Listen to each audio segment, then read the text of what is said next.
Yeah, he's about 6 years ago. Well, because your fighter fought one of his the other day, didn't they? Georgia. Yeah, so Georgia. Yeah. So we've had, because I fought his fight, one of 3. his fighters. Yeah, I fought. Hold on. No, you've done 3. You done. No, I fought 2 of his fighters. Yeah, but you fought 3. You fought one of them twice. Yeah, that was 2. Yeah, I thought you fought someone else. No, don't listen to it. Don't listen. You probably want to turn that off. To be fair. I just don't speak. No, but he's a good guy. I was speaking to him the other week, so we're hoping to get him on soon as well. Yeah, but it's just a timing thing with him because he's super busy. Yeah. So, He has got a million shows on. Yeah. That's why. He's a great bloke. He'd do anything for anyone. The hardest thing about him is they've not got a. He moved out of Storm and now he's just like in a community centre. Yeah. And for how big they are, he's not actually got a proper space at the minute. I think he's looking for like. He was looking when I spoke to him because we have a show in Red Hill and he put that's where Georgia fought one of his fighters. So they come down and he said to us at the weigh-in that he's looking for somewhere and stuff. Yeah. So he'll find it though. 100%. Just I don't know what he's around Luton. I think he's trying to keep it in Luton. He's still busy as well. Yeah, he's even in that busy. community centre, like it's just like kitted out, and then it's kind of a testament to him because wherever he goes, they'll follow. So no matter where he starts up a place, he's got the custom. Yeah. So you just get some people like that. Like Keddle's the same. Wherever he goes, he'll have an army of people because it's him. So it's the name, isn't it? It's the name, and their fighters will go anywhere with him. So it's a testament to them, really. Yeah. Right, people, you're locked into the Curious Feed Gym. We got Katie Zetolofsky with us, David Zetolofsky, ISKA World Champion, #1 ranked female in England. Thank you for coming on. Thank you for coming on. Hello. David Zetolofsky, just absolute vet in the sport and #1 trainer, one of the #1 gyms at the minute around as well. We're going to start with you, Katie. Yeah. And we'll kind of go through your journey and then we'll go back to Dave and go through your journey and then you can kind of like talk and because you've been a big part of her journey. Starting K1 for you in Muay Thai, like how did you actually get involved with doing it? I started really late in as an older, came into it older than most people did. I went to train with my now husband 8 years ago to get fit, and I thought, I'm going to do some kickboxing. So I joined the gym just to get fit, and then somehow decided that I really like, I get a bit competitive when I do sport, and then just got sucked into it. And then about 6 months later, got shoved into a kickboxing fight, which I did, and it was diabolical. But I really enjoyed it, and then I kind of progressed. It just went from there. Just like. Did you do it mad 6 months after? Well, that's it. He was like, "Oh, she's a bit crazy. I'll stick her in to fight someone on some show that he was friends with someone." I think he was like, "Do you want to fight?" And I was like, "Yeah." So I did, yeah. And what was like? Because I'm sure you said you just went to do a kickboxing class, and you just got thrown in at the deep end. What? When did you actually get hooked into loving to do it? Was it just from the first training session or from the first fight? I used to go to the gym quite a lot. I was really into running and stuff. I used to play netball, had horses. So I've always been like a bit of a fanatic. You got that ego. Yeah, just ego there. a little bit. Yeah. So kind of, when I went there, it's one of them things. It's competitive. So when I started, and then there was a bit of a competitiveness in it, I kind of that sucked me in a little bit. After that. Yeah. Just having to learn more, get better, be fitter, and Because you have that like come forward style as well, like get in your face, walk someone down, keep throwing shots. Do you have to have a big gas tank to do something like that? Like, do you train a lot on cardio? Yeah, I do a lot of cardio.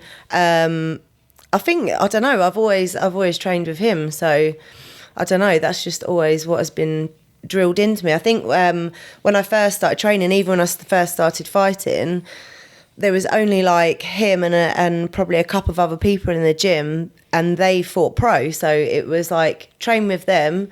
Obviously, training with someone who's a 85 to 90 kilo kickboxer, and another couple of lads. Keep up with them or don't keep up. Was there just a lot of lads there? Was there a lot of women? No.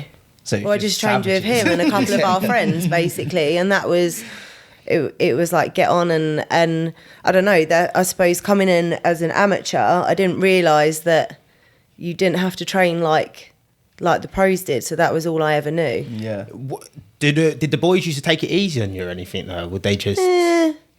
No, There's no taking it easy. It's just, no, not really. Obviously, they wouldn't. Oh yeah, they wouldn't like try and knock me they out. wouldn't try and knock her out, and they would like. But when you're even with people that are a little bit heavier, even if they're pulling their power, it's still she's still sort of getting knocked about a little bit and stuff. But obviously they're not trying to knock you out, but you are getting hit by a 90 kilo man or a 100 kilo man. Yeah. So there's a big difference. Yeah, no, 100%. Don't think I ever trained with smaller people until Joe came along. It was always these lot. Yeah. That's probably why you've done so well, though. You train with savages. And then because obviously we ended up together, he doesn't care. He just hit me like, suck it up.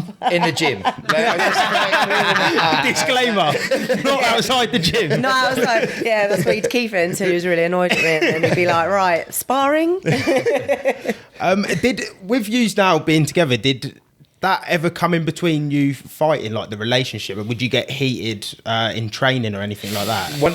One thing that's always been very good with when it comes to the training side of it, she'll never question like anything that I say. No. If I say something, that's it. The minute we walk out of the gym, I'm a scumbag again. we will argue over the dumbest things, but it's always worked in the training aspect of it because she's always given me that total trust. Yeah. If I say that, and no matter how annoyed I might be at her, when it comes to the fight, I want the best from her.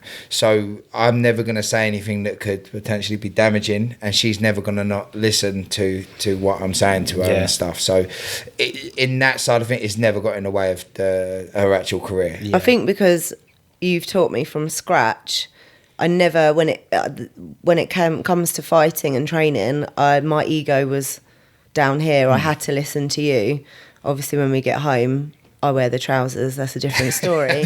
But when we're in the gym, I think because he's always I'd have to switch off and then that would be that. I wouldn't ever argue with him or be like, I'm not doing that or I'm not doing this. It just I've never ever like argued with him with anything like that. Obviously, when we're outside the gym, I'm a complete bitch. But I think there's that respect in the gym. Yeah, in the gym. Definitely. Yeah, I've never. You must be walking in the gym feeling like the man. For them 2 hours of training, I know he's doing the. And then he's like, it's home time. Shit. 5 minutes. When did you realise you were going to go all the way with it? Like, wow, this is for me and I could go really far. Did that thought did you just keep going one fight after one fight? Yeah, I don't think I ever really thought. I mean, it was only the last year I was like, oh God, like I'm actually like getting to fight some of the top girls in the world. And I don't know, I kind of felt like I had imposter syndrome. It's like, that's pretty mad. Is this like, have I really done, like, I don't know, getting asked to go to Thailand and then looking at the calibre of girls out there. And then obviously in the rankings in the country, like obviously Lucy's someone I watched since I started, and then when it actually came to this, like, oh my God, I'm going to fight her.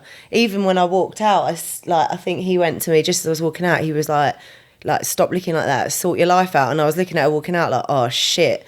And he literally turned around and was like, you need to sort it out now. And even to that point, I was like, what the hell am I doing? Like, I shouldn't be here. This is mad, not. Isn't it? Do you have them thoughts in the change room, like, wow, like, I've just, because people talk about, like Rory spoke about it a bit yesterday as well. He said you'd always have that like nervous feeling in the change room, and I've heard other people speak about they want the fire alarm to go off and they have all these thoughts racing through their head. Is that what natural? The fuck am I doing? I think it's definitely based on the person. Everyone is so different. There are some people that are an absolute wreck before they go out. There's some people that it's like they could be, going to the park. They're absolutely fine. Everyone, I never suffered with nerves. It was, to be fair, I got knocked out years ago, And then it took all the nerves away. I had no nerves for fighting. So when I'm about to walk out, I have nothing, no adrenaline, no nerves, no nothing, absolutely fine. But then there's other people that they fall apart, and they can be, you know, like the most talented person in the world, done all the prep, but they're terrified before they walk out. Once they get in and the lights are on them, they're fine.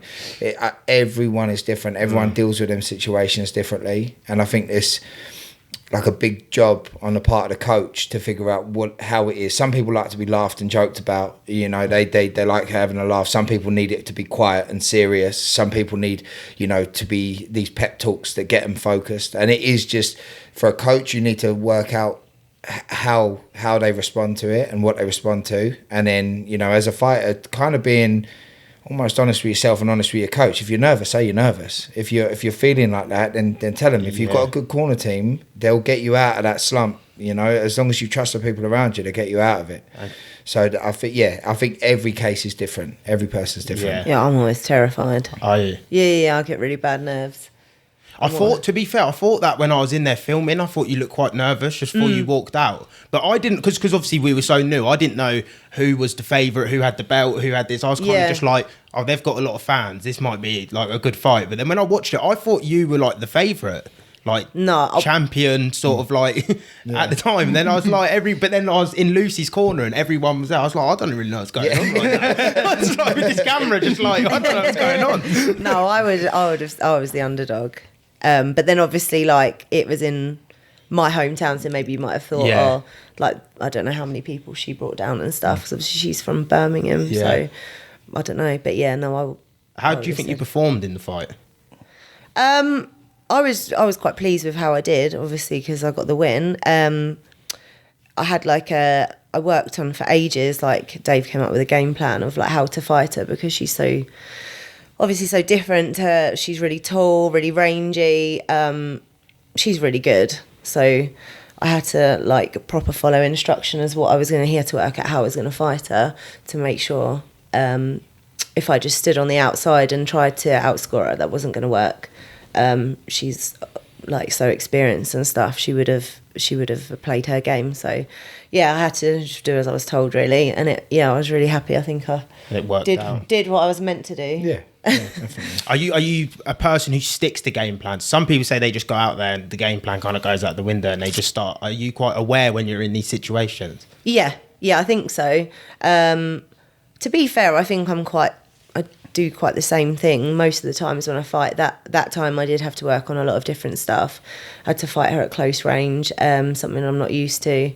I'd probably say most of the other times I've fought, I've probably just do what I do. Yeah. It kind of just is a natural thing. There is things I've worked on, obviously going from kickboxing to Muay Thai and then swapping between Rulesets.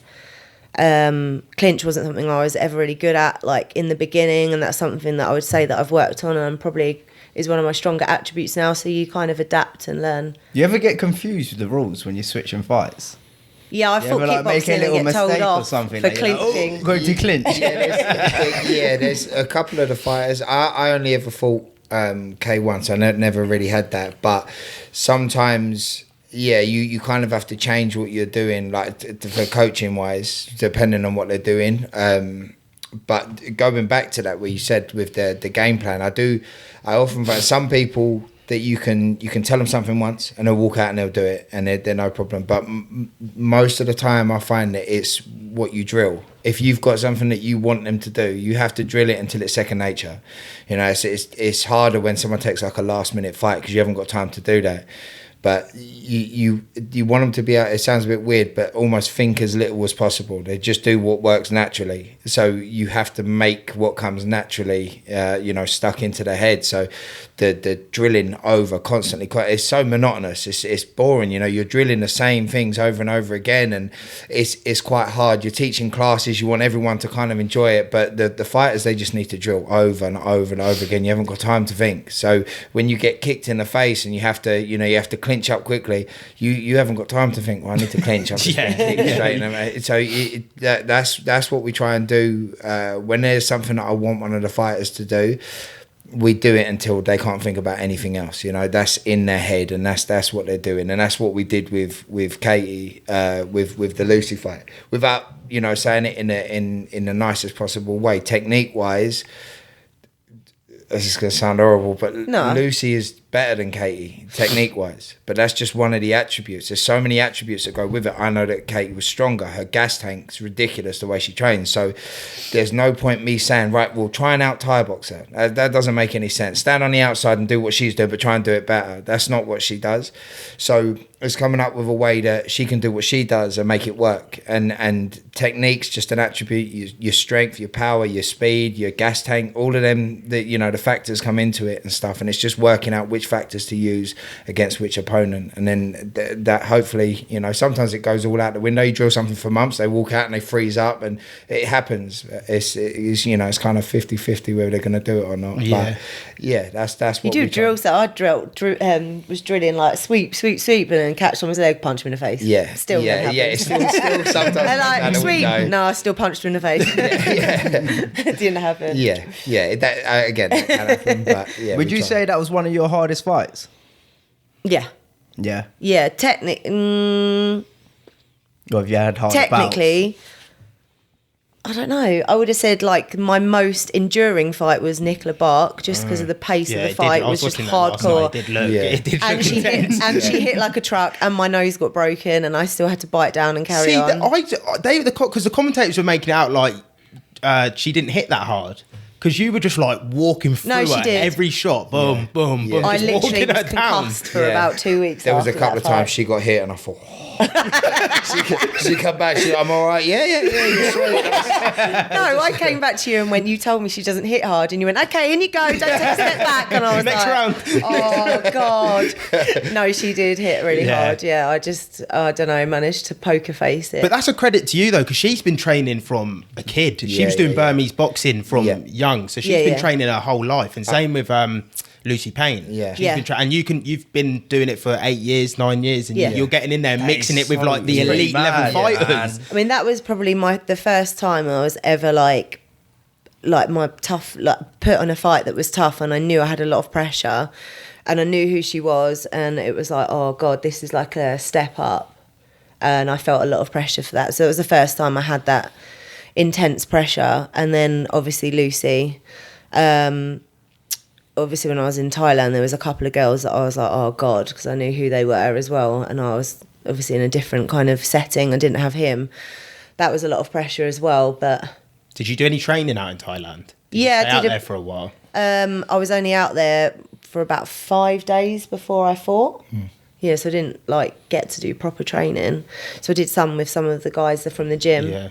What was the calibre of fighter like out there? Because obviously that's like the Mecca, isn't it? It's like...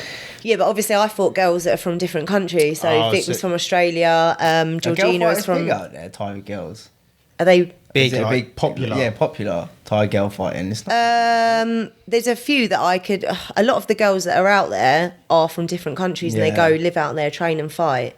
So a lot of the girls that I would say I know in the world rankings aren't actually Thai. There's probably like 2 or 3 in my weight category that are Thai. But then obviously I fight in a weight category. Most of them, they're all Diddy. So a lot of the Thai fighters out there, they're like 50 odd kilos. Tiny. So you do get a lot, but they're pretty small, not in my weight category. Does weight play a massive part? Because I've often asked this with boxers, and if it's like 3 pounds or 4 pounds, I'm kind of thinking in my head, 4 pounds, would that make a big difference? But does it make a massive difference? Yeah, I think it does. I mean, because water cutting, weight cutting is so prevalent now. If you're the person that doesn't do it, you're at a massive disadvantage. Because I mean, sometimes with heavier men, it tends not to be, in my opinion, because you retain that power. So I was in a weight category I shouldn't have been in. I was way too short to be fighting the way I did. But for me, I found more Dave success. Dave likes to think he's tall. 6'3". But yeah, no, I found that, but with when you get some sort of heavier men, because they retain that power. When you're going into 3 kilo doesn't sound like a lot, and you can get that off in a sauna. 3 kilos, half a stone. So when you start to put that in, and it's as well people being able to bully people back. It's not so much just the hitting. It's just, I mean, you'll see people after, they'll do these big weight cuts and they're like double the size. I mean, and it's getting more and more common now where weight is playing a big factor into it. I mean, in my opinion, the best people for weight cutting is like, for example, the UFC.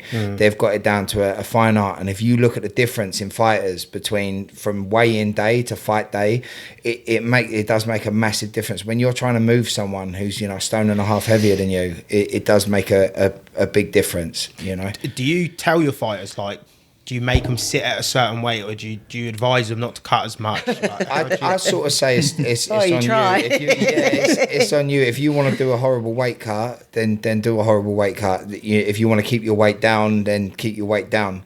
It's hard to keep. I mean, when you live like a monk for like, you know, 8 weeks, and then all of a sudden you've got free reign to do what you want. It is hard to keep people in that check. But to be fair, I think all the time we've been doing it, I think we've only had one fighter really that's missed weight, and he was at like an N class fight. Anyone who's fighting in a higher class has never missed a weight, and I've been through so many trial and errors with weight cutting, and I'm so strict on it. I've had a lot of problems because of doing really bad weight cuts, taking bad advice, and having to learn it.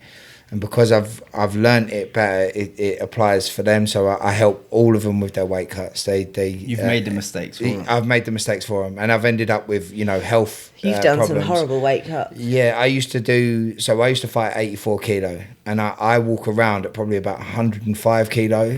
Whoa. So that's a big cut, man. 105. If I'm training. If I'm not really training, I've got up to 112. And so when I used to cut, that was when I was fighting MMA. I'd fight at 84 kilo.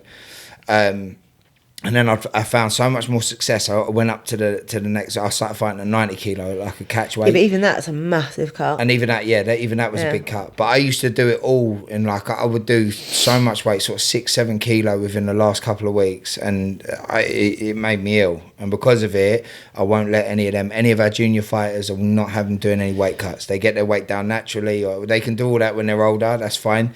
But when they're kids, they're not doing it, and I'm strict with them. Adults, if you want to end up sitting in a sauna, that's on you. You know, if you can't put that fork down for a little while, then cool, you're still making the weight, and you're going to do it in the healthiest way possible.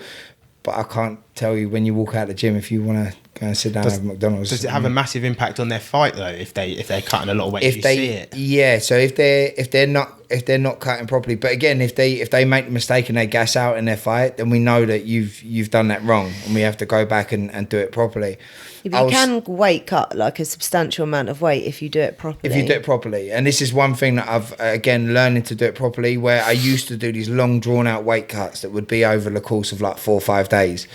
Now I don't do that anymore. What I try and do is get all the water out of them as quickly as possible, and then get it all back in as quickly as possible. So they're only dehydrated for that sort of a couple of hours. As soon as they've got off the scales, they're hydrated again, you know, and learning what the body needs and what it doesn't need. You know, after you've weighed in, necking a bottle of water is no good. It's the minerals and the salts that you're missing from your body. So making sure that they're putting the right things in straight afterwards, that's so important. That makes the biggest difference, is immediately what they do to rehydrate. If you get that wrong, that could potentially be their fight out the window. So you're always going to be a little bit weaker if you've done a weight cut. You're always going to be, you know, a little bit more tired, but if you don't do it, you're going to be fighting a monster that has cut down. Yeah, you know, getting hit by someone who's even that like 2 or 3 kilos heavier, and obviously put the weight back on, makes her, even hitting them and they don't move. Yeah, it's a huge difference. I fought at 63, and the difference between that and 59, like when you're in the ring with someone and you hit them and then they don't move, you're like, oh. Yeah, because we had condition nutrition on. He was talking about people's bone density as well, because some people are just bigger bone. So no matter what I do, I'm always heavy. That's what I tell myself. Big bone. That's what I've always been saying. He's like, it's not all those burgers, but, you know, it's really dense. But I mean, even my kids are even heavy. You know, they're not massive. my daughter's very tall. I don't know where she gets that from, but Yeah, she's nearly the same height as me. Yeah, so but Sparring partner. Yeah, She basically is. She's 14 now. She's a good sparring partner for me. Yeah, she's but yeah, so I'm always going to be the sort of, you could take two people that exactly the same size and one will probably be heavier, and it will usually be me that's heavier. So I've always been sort of, as I say, too heavy for my height, really. And yeah, bone density, muscle thickness, anything like that, it all comes into it. Definitely all comes into it, plays a part. And Katie, what was it like for you finding like women sparring and stuff like that? Was there a lot of women in the space around the areas when you were first coming through? So when I first started, not really women. He used to take me down to Double K Gym. I was lucky I had people like Bernice and stuff like that. And I only really had like her. But I managed to find like a few girls quite early on. Bernice Aldis, Sarah Worsford. So I've had quite good sparring partners from since I was amateur, which I'm lucky because there isn't a lot of females. I end up sparring guys that are... Obviously, I sit in 60 kilos, like 65 kilo category, so I have quite a few blokes that I can spar with are roughly that weight. Girl-wise, is a little bit harder, but I've been very lucky. And then I had my friend Sam, Sam McCarg, I fought quite early on. So we had there was 4 of us, and we all like similar weights, so we train all the time. But I don't think that's for other women. They have that kind of luxury. Yeah. I've just been well lucky. That obviously I met Bernice back then, and then I've had her and Sarah. She's such a high level fighter. Yeah, exactly. And if I can it's sit a good and sparring partner. spar with someone like her, then I was like, oh, I know, I've always had... do a lot of training together. Even. Yeah, so she was at Keddles as well, so I've always gone down and sparred and trained with them. So the 4 of us have done loads of training together, and we're all really like different kind of styles as well, so it's cool. And obviously if you're sparring someone like B, who's been like however many time world champion she is, like you know that if you can go a few rounds with her, then you're kind of going to be all right with someone else. If you can take a beating from her. I reckon sparring men's helped you a lot as well. Yeah, they're always going to be physically stronger. Yeah. So if you can like spar and clinch a guy, even if they're a similar weight to you, they're always going to be physically stronger. Yeah. So they're never going to compare to a girl your size in the ring, no. So yeah, I always spar with mainly train with guys anyway. What was the actual feelings and emotions like when you won the ISKA World title? Like, what kind of feeling was it? Surreal. I don't know. I felt a bit like it wasn't really real. It was weird. Yeah. I was like, has this actually happened? Like, it was quite disbelief. Yeah. I was more excited because all my kids were there to see their faces. Like, oh my God, this is mad. Is your whole journey just felt surreal though? Yeah. Yeah. Yeah, I never It's ever such a thought mad like feeling, isn't it? Like in such a short space of time, and like obviously I haven't done, like a lot of people that I train with have done it since they were a junior, and I've not done that, and I've come into this sport so late on and such a short period of time, and then just bullied it. Yeah, it doesn't feel real. It feels really, really surreal. Just bullied it. Yeah, you probably had one of the most mental journeys, like especially how quick everything's gone. When did you actually start teaching and training people? I don't know. Obviously, I've always helped Dave, but like recently and stuff, don't know. When did I start really teaching? Everyone who trains the like full-time fighting has done a little bit of teaching. Even if you've just started out, there will always be someone that you maybe know a little bit more than. So it's crazy. You start off just holding pads for people, saying, I think you should do it like this. You know, that's how I've been told. I wouldn't ever class myself as a coach, though. I would say like I train with people, or I help you to coach, and I kind of help in our gym because obviously he's a full-time coach, so I'd never really class myself as like... As a coach? No, not really. I wouldn't say like... But does it help you get better? Because you get to watch other people like make them like mistakes maybe. You can see it from a different because point. I find that when you're trying to break things down for people, you're almost explaining it to yourself. When you're trying to explain why something will work, it almost makes you think, okay, that makes a bit of sense now that I'm saying it like that. You know, when you're telling people, even like turning a kick in or throw it like this or try to, I think it does make you,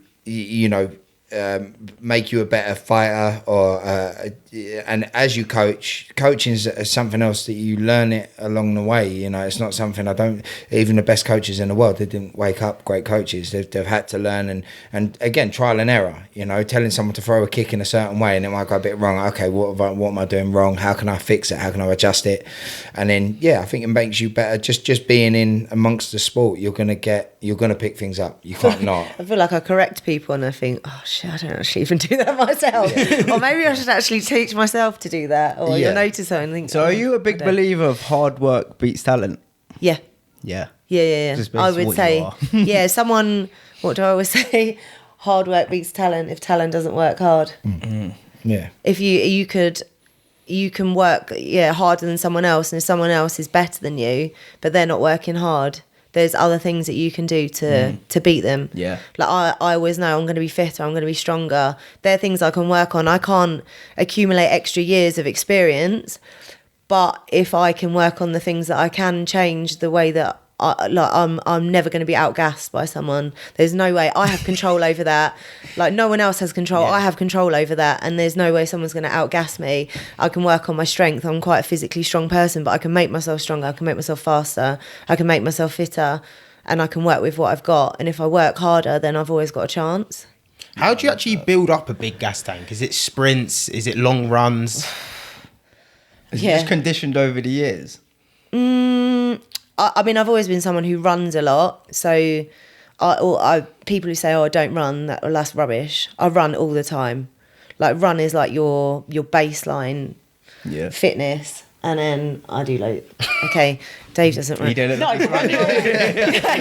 do you know what? That's a lie, because when you're in fight camp, you run every day without fail. And I think that's normally because you've got loads of weight to lose, but you still run every day. It is because of the weight. That's the only reason I run. Running is. But have you ever gassed out? Well, yeah. Yes. Okay. You did. But you've never been at the end of a fight like hanging off the ropes, like oh my god, looking like you're absolutely dying. I don't know about that, but no, I think to be honest, again, it depends on the person. You know, a 60-kilo girl running is different to a 90-kilo man running. Yeah. You know, it's different impact, different pressures on your knees and stuff like that. So you can take an absolute, you know, like monster of a man, and you keep putting him on the road to run, and he's going to damage himself. There are ways of doing it. Don't get me wrong, the longevity and running's good for mental strength and stuff like that. I get most of my thinking done. So for me, one of the reasons I would run was I would use it almost like a bit of meditation. I would run, and when I would run, I'd run everything through my head. I wouldn't allow myself to think about the fight until I'm running, and I'd go for a run and I'd run the fight through my head. I'd run silly little things. How do I want to start the fight? How am I going to celebrate when I win? That's the one thing I would never have in my head. I'd never think about losing. How am I going to celebrate? What am I going to do? What interview am I going to do afterwards? Like silly things like that. The smell of the changing room, what it feels like when you get in the ring. And I would use that run. That's my 45 minutes. That's my hour of just running the fight through. So that's just how you get through your run. And how I get through the run. It's a good way to get through, because he can stop a little bit. I was thinking, I might go for a jog because I can't stand it. Otherwise he's like, I hate exercise. You know, like I don't like it. So that I use that run. That's my time to think about the fight, think about what I want to do and stuff like that. But I think that the pressures on your body when you are a smaller person and you're going running, it is very different. For fitness, I know people that for my first fight, I did so much jogging. I ran, and then the fight started and I gassed. And I remember thinking, I'm out running everyone at the gym. You can overrun. But it's because I'm not sprinting. I'm not doing anything to spike my breathing. So that is knowing what bits to do. Like one of the things that drives me mad, and so many fighters say it to me, they'll miss a training session, they'll go, it's all right, I'll run instead, I'll go for a run tonight. No, like if you're having a rest day, have a rest day. But if you're thinking of having a session, have a session. You know, jogging is not a training session. It's good for weight loss, good for your brain. But I find it doesn't, in specifics of the actual fight, I don't think it makes you much fitter for the fight. There'll be someone that disagrees with me, and someone that will say, you know, you should be running every day and stuff like that. But I find that going on a bike, it's good for weight loss. I think that too much, especially the heavier weights, it's not great for your knees. There'll be a lot of impact on that. A lot of impact, tell you stuff what like makes that. You fit. your pad sessions. Oh, no, if you've got his pad sessions. Do a pad session with someone who does pads Dutch kickboxing style, horrendous. Yeah. You train with Thai boxes and everything's slow paced, You do pads with him. Honestly, I've noticed when I go and train with other people who are very Thai style, if you can keep up with someone who does like Dutch kickboxing style pads, then you'll be fit. They're relentless. So what's the difference between Dutch? So as you said, with the way I mean, I don't know if I'd class it as Dutch or Thai. You have very fast paced pads. It's a faster pace, whereas a lot of movement as well. Yeah, a lot of movement, a lot of just constant work. So you're not where I think again Thai pads I find tends to be a little bit more realistic, doesn't it? Like you're throwing and then you're countering, you're coming back and stuff like that. So if you see someone when they're on the Thai pads, and like it's a more Thai way of doing it, it's a bit more realistic because you're getting counters thrown back at you and stuff like that. When you're doing like a faster pace pad session, but again, I would train other people a little bit slower. But I know with her, she's got very good pad holders. She was going to people like Jesse or Rory and stuff like that, and they were doing like they're getting power behind the combination. So with me, I do a fast pace because I felt that's what the one that she was missing. So that I would run my pads very differently. And again, depending on who's training or what I want them to do and how I want. So yeah, I would say it's just pacing, the difference of the pace. Is Thai style a lot slower than kickboxing? Is there a different sort of pace in the actual fights? Well, it's over more rounds, so it's like a build up of pace. So I was lucky enough I got to train with that Mike Passanier, and the way they train is everything flows like longer combinations, and they flow really, really well. So when I was under Kieran Kedal, that's how he would, everything was drills, and it was crazy because I was there with him for a long time, and we would do more drills than anything else. And then when I'd go to other gyms, I'd see they don't do drills at all, or maybe like it's not like a fitness thing. They'll sort of do it at the end of a session and stuff like that. So it's a different way of training. That's a much more Dutch style of training, where it's that continuous, the flowing of the combinations and stuff like that. Where a lot of the time when you see sort of someone just doing like a more, I don't want to call it more traditional Thai pads. It's more emphasis on the work. But again, it depends on the person. I've seen people that are holding Thai pads that are like full on million miles an hour, and then you can see like maybe a more Dutch style trainer taking it a little bit slower. Everyone's philosophy is different. Yeah, and I think every trainer brings their own idiosyncrasies. I was seeing if I could get that word in. There you go. What word was that again? It was just a word of the day, and I wrote it down before I came in. But Are you trying to portray that you're intelligent? If I put in this big word, then everyone will think I'm really smart and not just some dumb kickboxer. Yeah. So some people, there's so many different padmen, and they all have different ways of doing it. And some padmen you really, really click with, and you'll love training pads with, and then. But for someone else, it might be someone else. They enjoy doing it with, because they find that they can get more power out of them or whatever. Every coach is different, and every pad holder is different.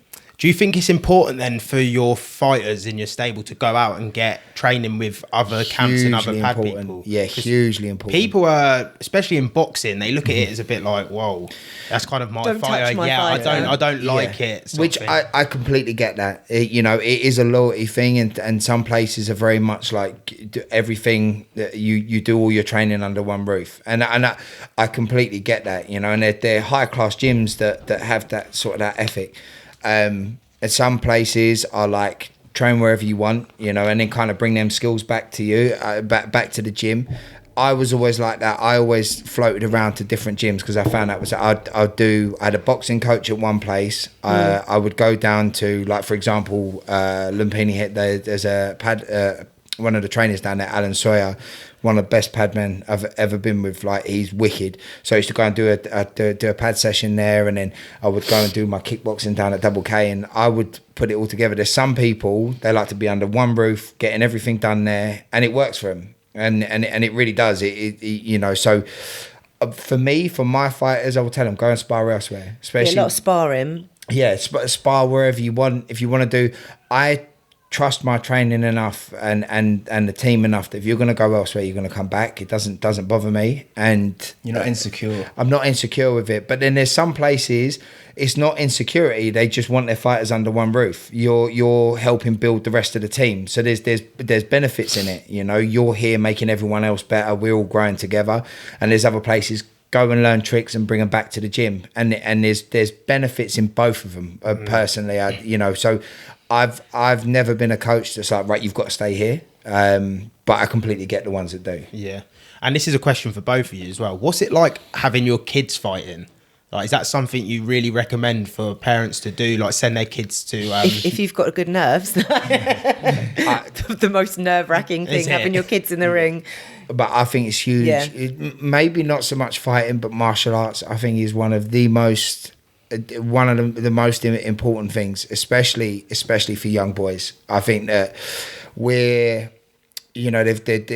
boys especially, they've got all these proclivities towards play fighting and everything that they watch and they do is geared towards fighting. The computer games they play, the shows that they watch, the people they look up to, everything's about fighting. But then they go to school and they're told, well, you can't fight. You're not allowed to fight. But everything around you has told you to do it, and all of a sudden you can't.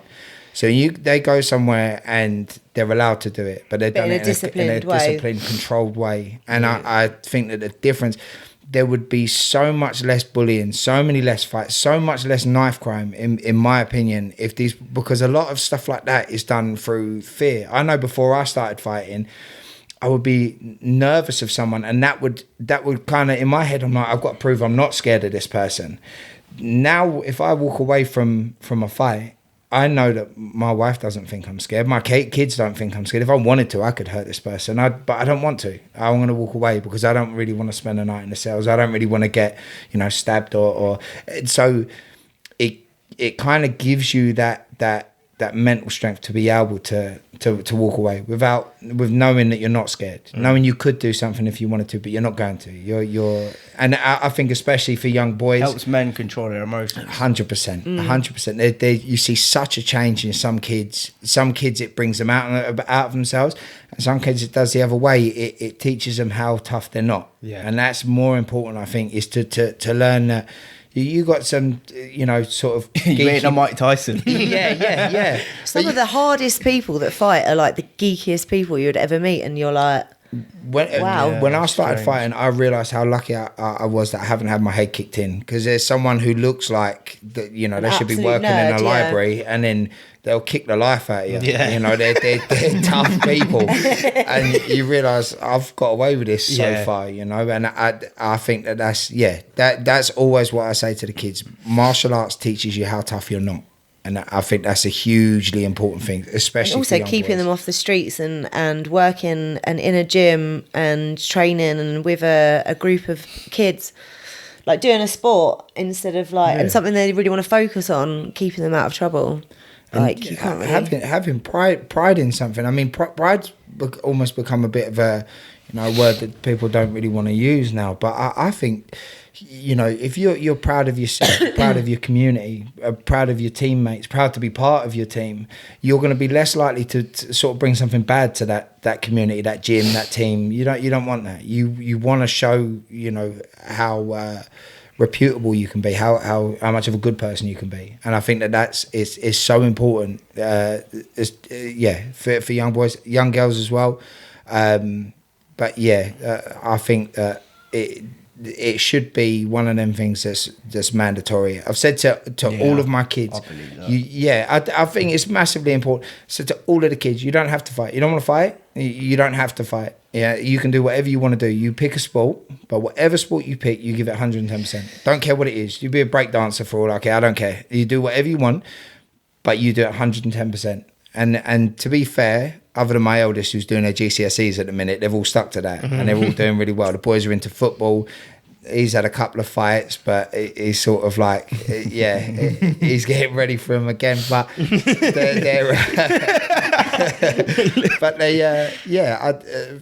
I think that's it's changed all of them, like since they've been training and really stuck to it. How do you keep it enjoyable for them? Because I know a lot of kids who started and they were like winning all these medals, world championships, and I was thinking, well, he's going to be like the next big thing, and then they kind of get to the age of like 16, 17, they're like, I don't really want to do this anymore. How do you keep it? It's always going to be a thing, isn't it, in kids when they get to that age? It's like they'll either maybe step away from it and then come back as an adult, or there's some that will not be tempted by going out with their mates, drinking, finding girlfriend, boy, being, swayed by that. But Yeah, I think it's a little bit of that, but then it's kind of changing.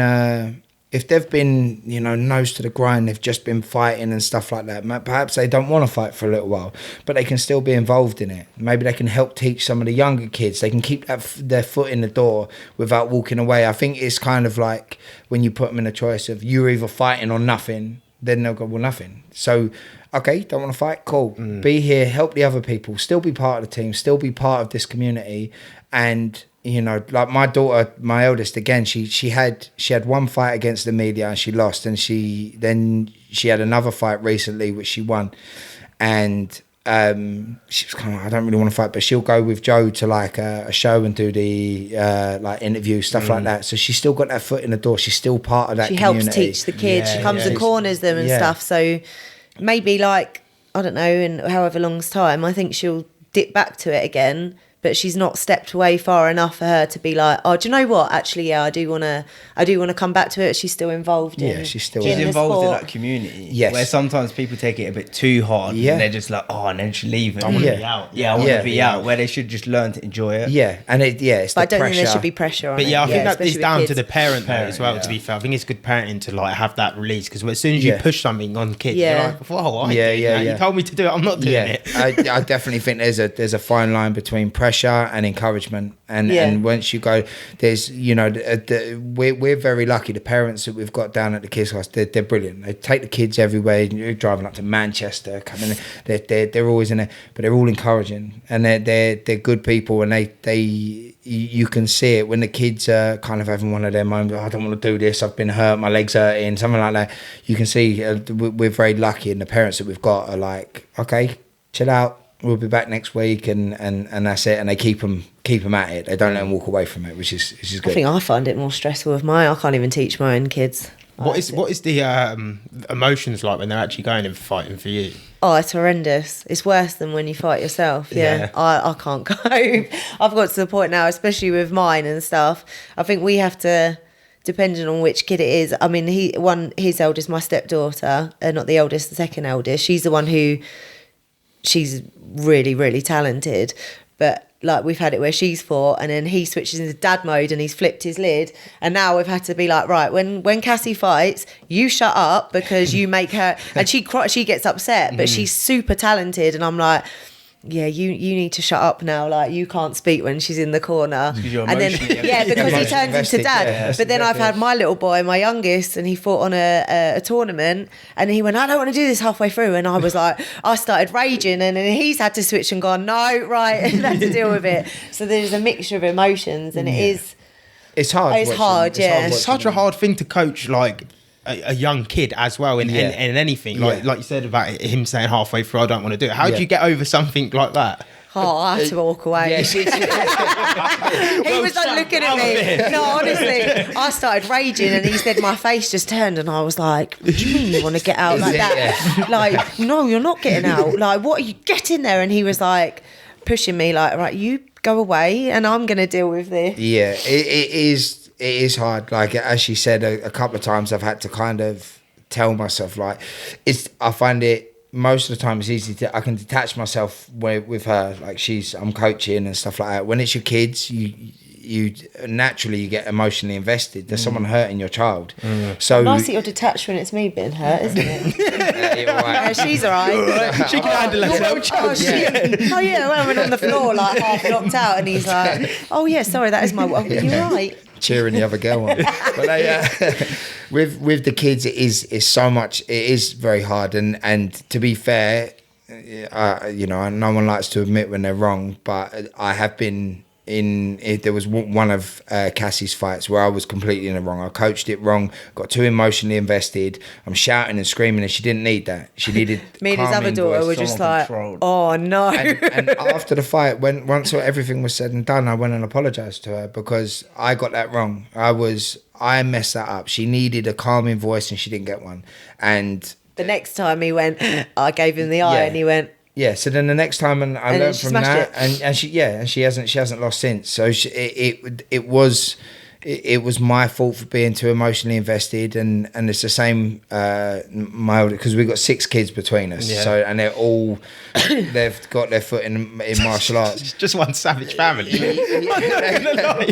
But you don't come and breaking in this up. You're breaking in the house. Everyone's getting shinky, man. I think the hard thing is because obviously you are. Like you're the head coach, and because you've coached me and such forth, and when it's your daughter getting in, and then obviously like I'm like you know, if we're in the corner, he says what he says goes, but then because he was so emotionally attached, he's had to be like, okay, you talk, because of my emotions, whether I know best or not, my emotions are making it a difficult situation, so I'm gonna have to keep my mouth shut and you're gonna talk, just because at that point you speaking and my emotions, like maybe what you're saying isn't going to be more knowledgeable than what I'm saying, but it's just works better at the moment because I'm gonna make her upset. And just because, I mean, if he shouted at the oldest daughter, she'd probably turn around and tell him, but Cassie's very emotional and she gets upset.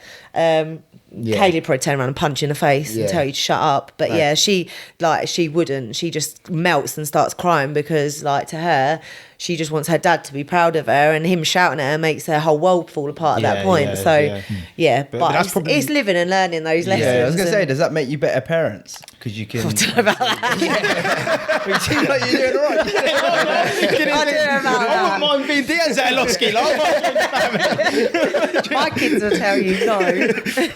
They'll be like, mum's always shouting at us. I think we're very blessed. We're very blessed with our kids. I'm proud of all of them, and I think in certain instances, it can make you a better parent. Sometimes it can. So my eldest boy, Payne, he all of a sudden he wanted to start doing loads of fighting and stuff like that, and it kind of come out of nowhere because he always wanted to be a footballer, and then all of a sudden, like, he loves playing in goal and stuff like that. He's really good, and he started, all of a sudden he really, and I realised with him what it was. He never wanted to fight. He wanted to spend time with me, and that's what he was. Every time he'd ask for a PT, every time he'd ask for training, and it was only when he kind of stepped back from it I realised what he was doing. He was basically saying to me, I want to spend a bit of time with you. So in the end, it kind of had to be to sort of swallow my ego. And enjoy a bit of football. and get involved with him, with what he wants to do. And so, and it was quite a humbling lesson, because my son is screaming out for me to spend time with him, and he thinks that the only way that he can do it is to get in a ring and have a fight.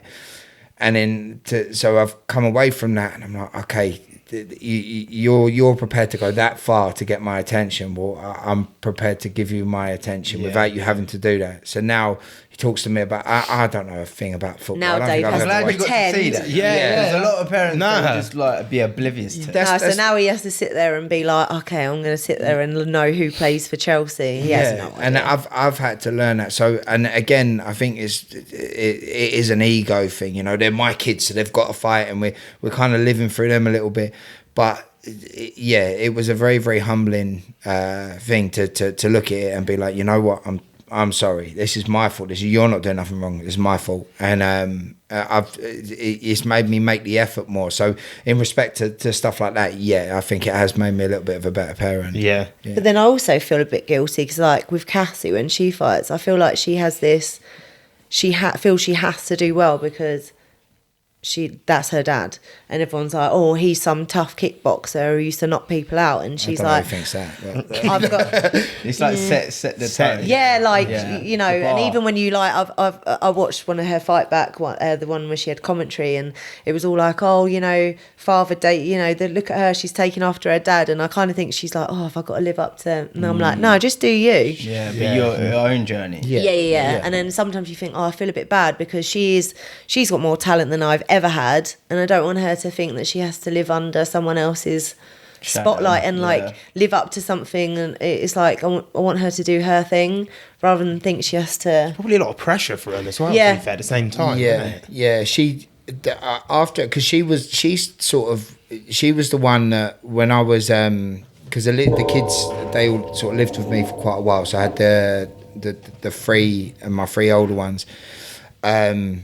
So they would, when I'd go and teach at the gym and I'd finish, I'd do a kids class and then I'd have to do an adults class, and they'd have to wait for me at the gym, and then we'd all go back and I'd do the dinner or whatever else, like way before me and Kate were together.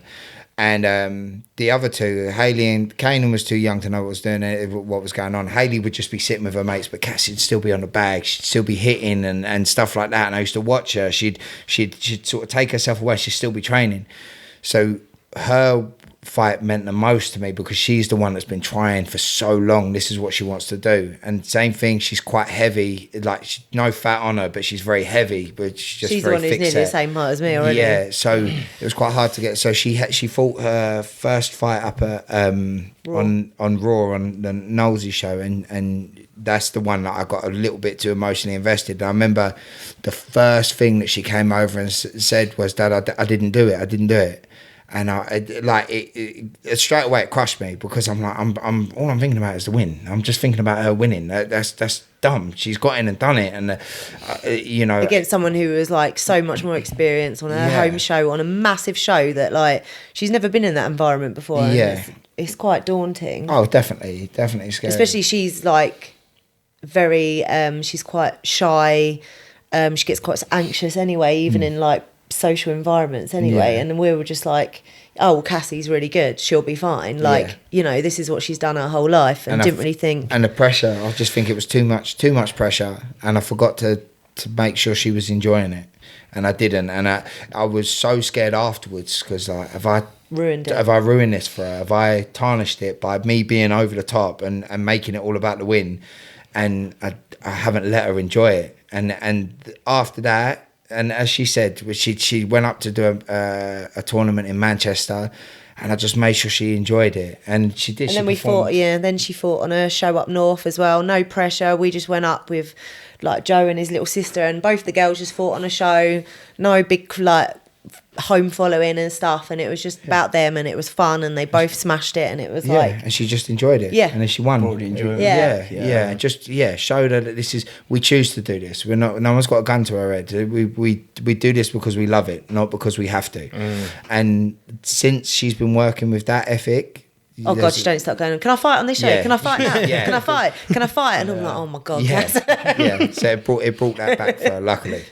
How did you actually get involved with K1? Like, what made you push towards that? So I started off. So originally I wanted to just be an MMA fighter. So I started with. I went to a club in Purley, and I started to fight like unlicensed boxing. And it was to be It was kind of like, we're just going to get you used to the crowd. So I started to do unlicensed boxing matches, and then found that I was quite a good boxer. So I had a few of them fights, and then I went straight into pro MMA. Didn't know what I was doing on the ground, just straight away. So my first fight with kicking, there was like no shin pad. I never fought amateur. I never did any of that. I went straight into pro MMA. In 4-ounce gloves. In 4-ounce gloves, and then I fought, and I ended up losing, and. So then I won my next one, my next MMA fight, and then I think I lost another two, and it was always on the ground. I was always losing on the ground. Yeah. Did you not think money to do some jiu-jitsu? That might help. Yeah, I did a bit of jiu-jitsu. I wasn't very good at it, but I didn't like grappling. So I was again, I was stupid. I just kind of thought I'll punch my way through it and stuff, and then you're getting tapped out by people and just getting taken down. And so what age was you? Around here, I was 22, 22, something around about that age. And then, so I went to one of the blokes. My first MMA fight was against someone called Joel Reed, and he was a Semtex fighter. So I remember the gym that I was. So I changed gyms. I was at a different place, and I needed help with my stand up. So I remember I don't know. I think I messaged Joel. and asked him about Semtex, because like everyone has heard of Semtex. You know, it's one of the sort of the classic names. So I went there and I met Kieran Kettle, and I remember Kieran said to me, like, do you like grappling? I was like, no. And he went, do you wrestle? No. Why are you fighting MMA then? Oh yeah. And then I met him. I fought. So I had my first pro K1 fight just before I went there. I had my first pro K1 fight against Jake Boswick. So, and again in 4-ounce gloves and stuff like that. And I did quite well. So Kettle kind of took me on, and then obviously him and Semtex went their separate ways. I went with Kieran over to Double K, and that was it. I stuck to K1. Every now and again, I'd go back and I'd have a boxing bout, because I just I used to really enjoy them. Boxing fight. I had one Thai boxing fight as well, which I didn't know was a Thai boxing fight until I got there. Because I got flown out to Guernsey and I fought there was a biker gang, believe it or not, and they put a show on, and it was it was terrifying. So we turned up there, and at the time, this was at the time that my kids had come to live with me, and I'd had to give up work to take care of them. So I'm taking any fights I can just to get a bit of money, and I was literally getting paid and going spending it on shopping and stuff. So I got this phone call. Do you want to fight in Guernsey? I was like, I don't care. Like, if they're paying me, cool. So we got picked up. We got flown out there. Got picked up by one of their initiates, and we got taken out. It was like, you know, the beginning bit of Dusk Till Dawn when they're all outside the thing. All the bikers are driving. It was terrifying. I thought, I'm going to get killed here. So I've looked at. The only reason I knew it was Thai is I looked at the program. And it said my name, and then it said Thai, and I was like, oh, well, I'm here now. I'm gonna have to do it. So anyway, I won the fight, and I remember it going very quiet, because it was one of the bikers that I fought, and it went very, very quiet. They turned out to be an actual lovely bunch of blokes. They were all they were all good as gold. And I went to get paid, and they was like, we'll give it to you back at the clubhouse. And we went to this clubhouse, and I'm thinking, and then they was good as gold. They were all coming over and shaking my hand and stuff like that. They were lovely blokes. And I just remember being like, we need to get out of here, like now. Like, we're going back in the clubhouse. And then I was straight out of there. That was my only Thai boxing fight. And then from there, I stuck to K1, and then as I said, I had a few like health complications for it. So I lost probably 3, maybe 4 years of my career through like health problems and stuff. I had problems with my heart, and then sort of got to where I am now, like with the coaching and stuff. Did you fight through problems with your heart as well? Was you still fighting? Yeah. So I had. It was actually I fought. So I fought on a show on Scarlet. It was it was Super Fight Series at the was it Super Fight? No, Super Muay Thai. It was Phil Chu's old show. Him and Kieran Kettle used to do it. So I fought on then, and I got out of the ring, and I couldn't breathe very well, and I knew I was fit for the fight. I couldn't catch my breath. So went to the doctors, and I said, I think I've got asthma. I think something's wrong with my lungs. And they tested my lungs, and they're like, no, we're fine. We'll do some blood tests. They did blood tests, and I get a phone call. You need to come in now. I'm like, okay. I went down there. They're like, we found a hormone in your blood that only gets released when you have a heart attack. So I was like, well, I'm pretty sure I haven't had a heart attack. I'm like, they put me on this ward, and luckily enough, there's a medic called Michaela Parker. She would have been at the show. Michaela saw me. She was working at the hospital. She saw me. She came over and she was like, what are you doing here? I said, I don't know. They've made me come in. And she was like, okay, look, I'm going to find out what's going on. And I was like, can you tell them to let me go home? And she came back over. She was like, I'm going to tell you the severity of where you're at. She said, there's 5 stages of severity with this ward. She said, 1 is something wrong with you. They're going to give you some tablets and send you home. She said, 5th is we're trying to bring you back to life. You know? She said, you're sitting at 4 at the moment. Ooh. Right? So I was like, okay. Had all this thing. Basically, my heart fell out of rhythm, but it would go out of rhythm and it would be quite bad, and I wouldn't be able to breathe. They kept putting me on. So every time this happened, and I'd have to go in for a cardioversion, which is where they shock you and they put your heart back to rhythm. And I had this thing of, it happened to me like 4 times. And every time it happened, I was like so determined to get back to fighting, just to show everyone that I could do it. So I would have like a year's gap where I'd be dealing with the heart problems, get it reset, and then I go back. And then there was a couple of times where I had to pull out of a fight. There was one I was water cutting. And again, this is where I learned with the weight cutting, and because they said that the weight cutting probably attributed to it. So I remember going for a run. I think I was 2 days away from a weight cut. I was fighting for a British title. It was on a Grand Prix, getting all ready for it. And then I just felt the weigh-in was the next day. The weigh-in was the next day, yeah, sorry. And then my heart went out of rhythm. And I've gone to the hospital, and I'm like, look, you know, can I fight? Can I? And the bloke, you remember the doctor had a bit of a go at me. He was like, he went, you need to stop with this. Like, first of all, you're not fighting. Get that out of your head straight away. He said, you're lucky that we're not keeping you in it.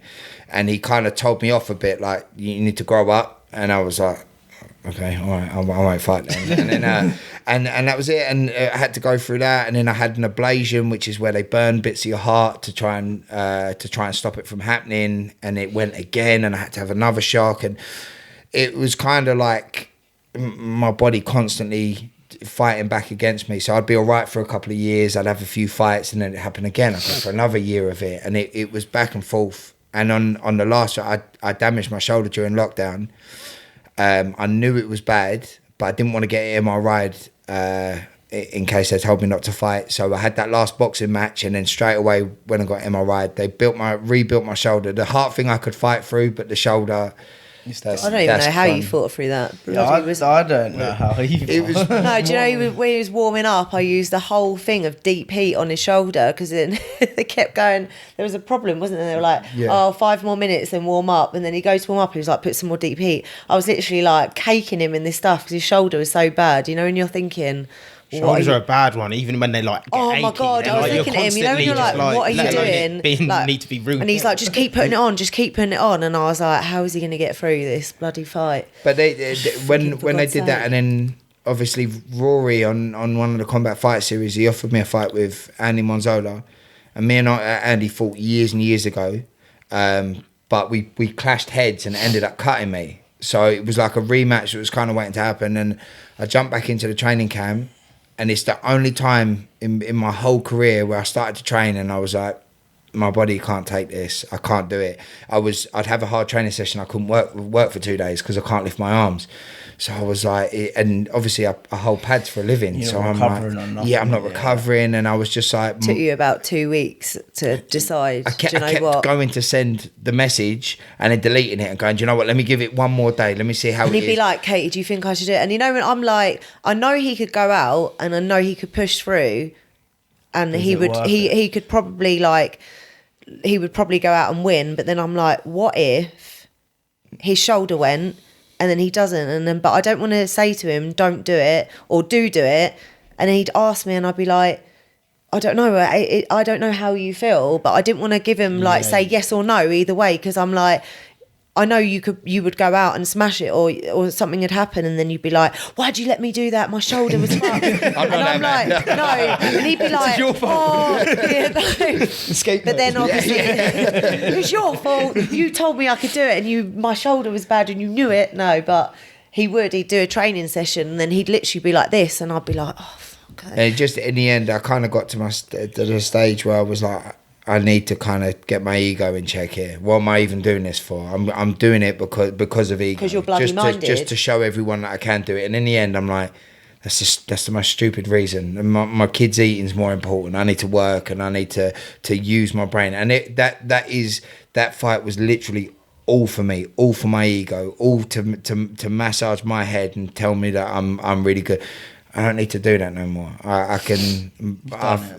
feel like my ego's curbed enough. You know, I've got to fight and got to meet some amazing people through the... And I always say this in interviews, the fighting community is one of the greatest communities to be part of. You meet so many people, and there's so many, respect. A lot of the people I've met in my life, amazing people, are through the fight community. I mean, we spoke about Amir Sabassit. Yes. He's a character. I love him to pieces. If it weren't for fighting, I never would have met him. Alan Keddle, Kieran Keddle, all of these people, they're amazing people that you meet through fighting. So instead of me being gutted that I can't be the fighter, I'm just grateful that I'm still part of that community. I'm still putting people into that community, and I love that. That for me, that'll do for me. Well, it's similar to like Freddie Roach, for instance. Like he never got to where he wanted to in fighting, and then he took a few years off, and then he become a world class coach. Like maybe your journey wasn't for you fighting; it's for you getting that experience for your coaching. That's exactly what I think tell that's myself. what like was horrible between me and you. Was like I felt bad that I'd started later, but then I felt like he had so many blips in his career, but he'd been doing it for so many years, and then I felt guilty that like I could still carry on doing it, but it was I'd gone into his life, and yet something was stopping him through no fault of his own. But then, why do I get to carry on? Like there's nothing wrong with me, and then I'd feel bad. But at least the good thing is he taught you. Yeah, so this is. He did, but it's still not. I know. I can hear what you're saying. And we have to try and find the silver lining. No, but I'll be like, like as a coach, for him to train someone like I wasn't a 17-year-old girl. Like, I'm an older person to come in and do so well. Like he got me there, but then obviously, like for him, he's still like he's not. It's different when you're in the ring and it's you. And it would make it used to make me feel and like the thing is, the only bit with fighting, I hated everything. The only bit that I enjoyed was the fight. I hated everything. Hated training. I like training. I'd shit myself when I go into the fight. A monster for it. Isn't it? Yeah, she loves training. Every training session I used to do. But I'm like, Dave, should we go for a run today? And he looks at me and he goes, no, we're not. Off you go. Yeah. He's like, why do you want to run? And I'm like, well, I don't know. Just should we go for a run? And he looks at me like, nah. I don't understand people that turn up and they train for fun. I don't get it. But I shouldn't say that. I actually train people, so I shouldn't say that. There's probably damage in my business. Can you not? Because we need to pay like our bills. Yeah, I respect people that do it. For me, it was always it's a means to an end. I've got to train because I want to fight. That's what I'm doing it for, and so I find it very, very hard to motivate myself to train. He's awful. Last night we went and we have one of the girl that I actually thought that I'm now friends with and have been for years, who now teaches in our gym. That's how small the community is. But she's teaching last night and I'm like, should we do pads? And he's like, in the morning. And then I get there and I was like, we'll do pads because you haven't trained all week. And he's like, nah. And then he tries to go, oh no, Joe hasn't got someone, so you do pads with him. And I was like, no, I've only come so we can do pads in Sam's class. And then he's like, literally had a face on the whole time I was holding pads for him. Yeah, he literally was like this through the whole session. And I was like... Oh, and then as soon as you finish, you're all like happy, like, come on then, I'm going to fuck you up now, let's go. It was my turn. I'm just not a big lover. I feel better once I've trained, but... Yeah, he's such a nicer person after he's done. Natural person just to go, I don't wake up and think, mentality training. But after he's trained... mentality monster. Yeah, definitely, 100%. Yeah. 100%. But you are a nicer person once you've done some exercise. Like, mentally, it takes that, like, I think you're in a bad mood. Everyone is, 100%. And it literally, like, even though through the sulk of holding those pads for you, I was glad you did it afterwards because you was in a better mood that evening. Yeah. Can you do any others? Do you do any other like competitive sports like jiu-jitsu or anything like that? Yeah, I got to be fair, if any of the jiu-jitsu, because I've been getting so much stick for not training at the minute. So I got my blue belt in jiu-jitsu and I started to actually really enjoy it. So the place that I work at, Surrey Martial Arts, where the gym is, they've got like a massively high level of jiu-jitsu. So they're Colson Gracie, and the bloke who owns it, Dave Pavan. There's three of them that own it. Steve Gibson, Sam Gibson, Dave Pavan. They're all sick. They're all black belts. Wicked coaches. Like, so the pedigree that they've got putting out jiu-jitsu fighters is wicked. So I kind of have no excuse for not doing it. He's actually also really good. He's one of them annoying people that does the sport and then he picks it up really quickly and you're like... Well, I've got a good friend of mine. He now does the jiu-jitsu at a bloke called Sam Shackleton, who now does all the jiu-jitsu at Keddles. And there, again, he taught me so much. Like, I learnt so much off of him. And I do enjoy it once I'm there. But I have a bit of a mental block because of the shoulder. So I worry about it all the time. It's very physical. Yeah. I mean, you get people wrenching your arm and stuff like that. No, we did a class the other day and you were fine. You just sulked because you were like, oh, that was so hard work. Yeah, it is hard work. But that's what he moans about. He's like, oh. Yeah, other than that, the jiu-jitsu, to be honest, like, enjoying for watching, the only combat sport that I really watch is MMA. I love watching MMA. I think that's one of the most one of the best things to watch. You never know what happens. No, and the way they build the characters up, it's almost like a little bit of wrestling, you know, where they build these big, larger than life characters up, and I think it's wicked. That's for me, like me and none of my friends drink. We all get together, UFC night, loads of food, and that's it. That's my sort of happy place when we're doing that. But yeah, they're the only sort of happy place. I'm here with my wife, obviously. I like that too. Yeah, I love that. When I'm with the boys, watching, just cracking it. What's top? This is a question for both of you. What's top 3 things fighters should work on, or upcoming fighters should work on? Most important things. I think gas tank. Yeah, I mean the obvious things like your technique and stuff like that. But I think humility, like asking people, you get caught with a shot, ask them what it was. You know, asking how. Trusting your coaches. I think that's a huge. If you have no trust in your coach, you're in the wrong gym. That's it. Go somewhere where you do trust them. And I would say work ethic. And like she said earlier, hard work will always beat talent. You know, I've seen so many people lose fights that they should have won, or other fighters win fights that they should have lost. You know, and like both ways around. Always work that you're the underdog. Yeah. Always work harder than that person. Always think that you're coming out under, so that you work harder than the person you're playing with. I would say humility and you know, getting that ego in check. Actually asking when you don't understand something or you need help or anything like that.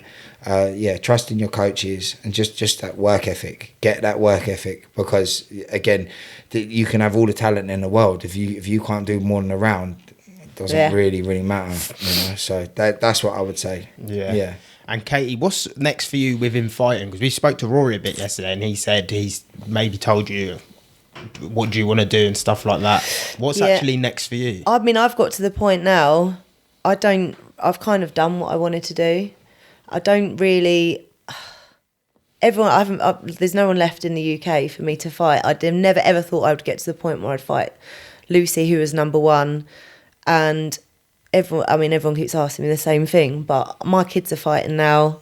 My husband's like sorted out the gym and stuff. I don't really have any. It's a perfect way to go out. Well, everyone's like, "Oh, are you gonna like?" I don't need it. Yeah. You know, I've been offered like things like going abroad and stuff, but where do you go? Do you go to a point where you keep fighting until you start losing?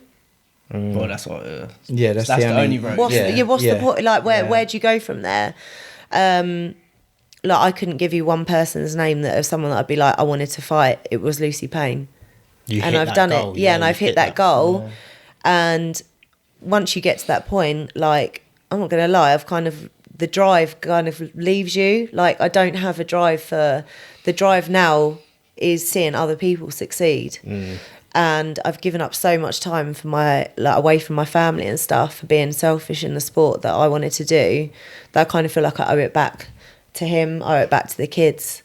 So I don't have any plans, no. Yeah. I'm glad you can pivot, like some people can't. Yeah, some people get stuck. It's hard. Yeah. I do sit there and I'm like, I love it so much. Like, I love the sport I'm in. But then there's other ways you can love the sport.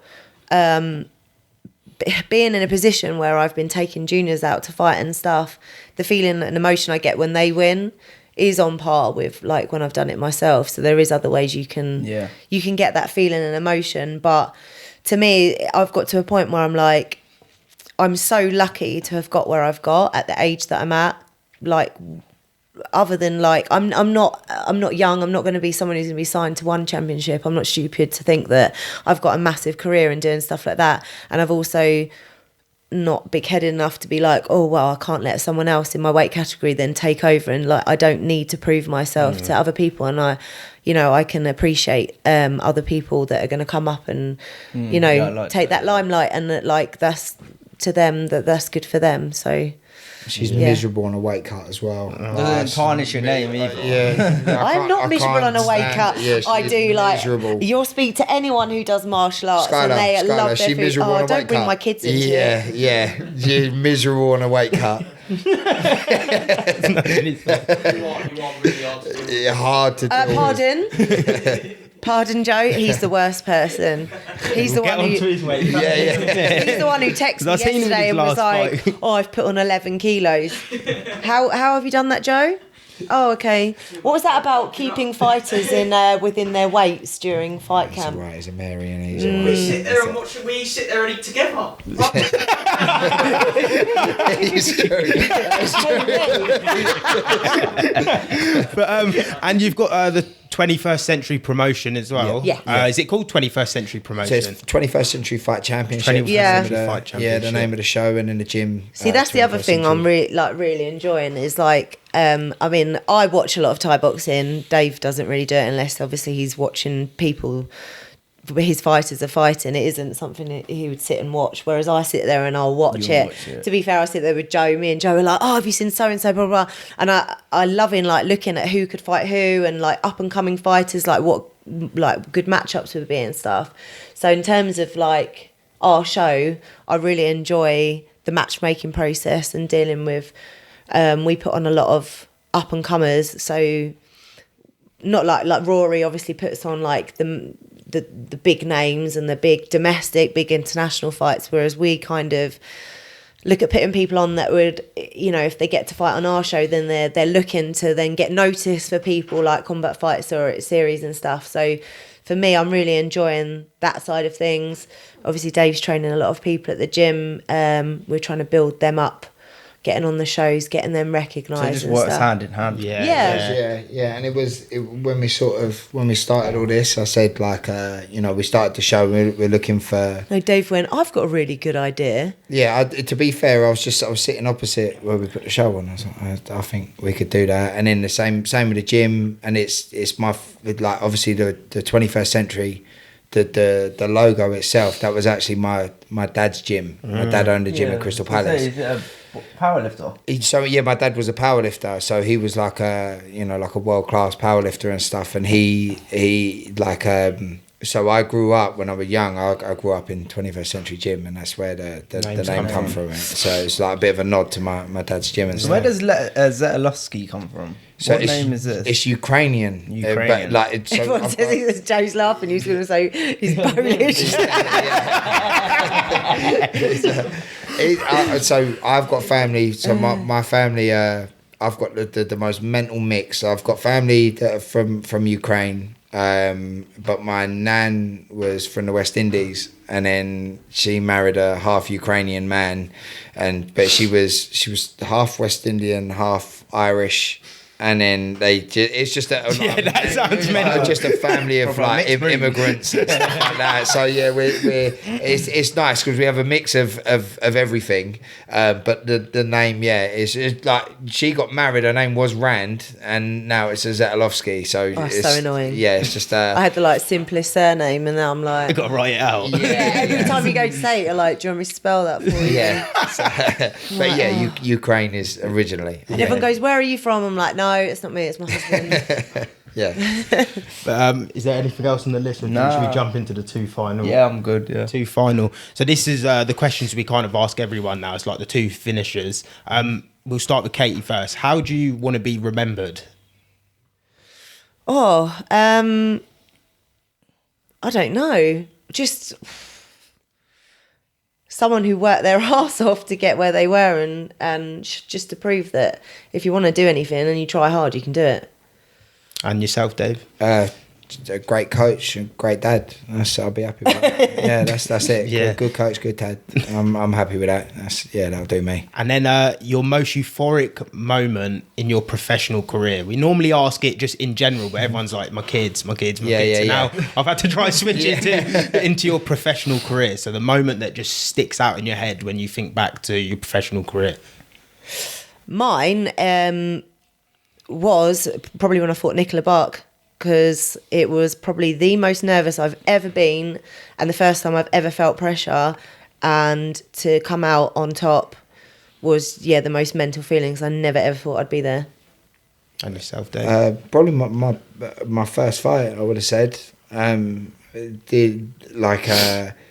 Because as soon as it showed me my direction. As soon as I had the fight, I was like, right, I don't want to do nothing else. It was probably the biggest epiphany that I've had. Like, as soon as I finished the fight, it was like, I don't want to do anything else in my life. So it's probably that was for me the point that stands out the most. Yeah. Is like getting back and being like, I'm in love with this, and that was it. Didn't want to do anything else. Didn't want to be involved with anything else. That was my life. Yeah. So no, that's brilliant. We really appreciate you coming on as well. Like, this has been a massive podcast. I say it after every pod. I think they're the best pod. Every time we wrap up, he's like, "That's the best pod." I could have mugged him off a bit more. I'm trying to think of some stuff. We'll link all your Instagrams and stuff like that below. Instagrams for the Fight Gym. So if anyone's in the Surrey area, go and check out 21st Century Combat. Anyone that wants to go to the shows, I'll link everything down below. And that's amazing. Thank you, people. It's been another episode of the Curious VG, and peace, people. Thank you. Cheers. Thank you very much.